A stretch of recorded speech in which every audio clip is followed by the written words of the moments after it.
Paano nga aasenso si Pilipinas? 7 member ng pamilya, isa lang ang may trabaho, 6 nakaasa. Hindi bali sana nating tulungan at umasa yung sobrang mga bata pa o sobrang matanda na o sobrang may karamdaman. Pero hindi naman ganun. Yun ngang malalakas ang katawan. Siya pa itong napakaraming gusto sa buhay. Laging gusto ng bagong sapatos. Hindi pa naman kumikita, gusto pa, may party pa ang kanyang birthday. Kumita ka na ba? Hindi pa. Gusto pa ng 18 candles, 18 roses. Magdedebo pa. Gusto pa yung bagong damit. Nagtatrabaho naman yung magulang na tagpakanda hirap-hirap abroad, 3 buwan na ang i-advance para lang makapag-party sa hotel, si prinsesa. At fantasy ang buhay, bababa sa hagdan na parang si Cinderella. Kahit malang 3 oras lamang. Pero realistic po ba tayo? We should always work hard.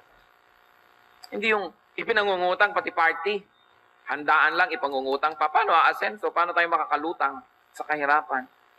Pagkatapos yung mga anak na lalaki, basketball, hanggang magutom. Pag uwi, anong ulam? Akala mo nagbibigay ng pambili ng ulam. Nagtututok ng mga medyas sa dumi.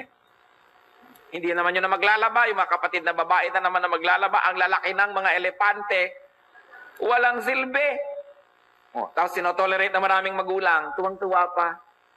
Ang laki ng anak ko ngayon, di katulad ko nung araw kasi igib ako na igib ng tubig, di ako lumaki.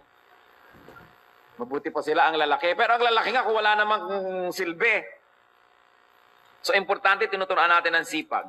Lalo po kayong mga magulang na may mga katulong sa bahay, may mga staff sa bahay, kailangan turuan ng mga bata magtrabaho.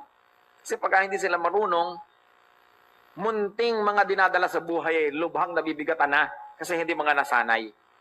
Kaya importante sinasanay din natin. Bakit natin pinag-uusapan ng mga ito? You know why?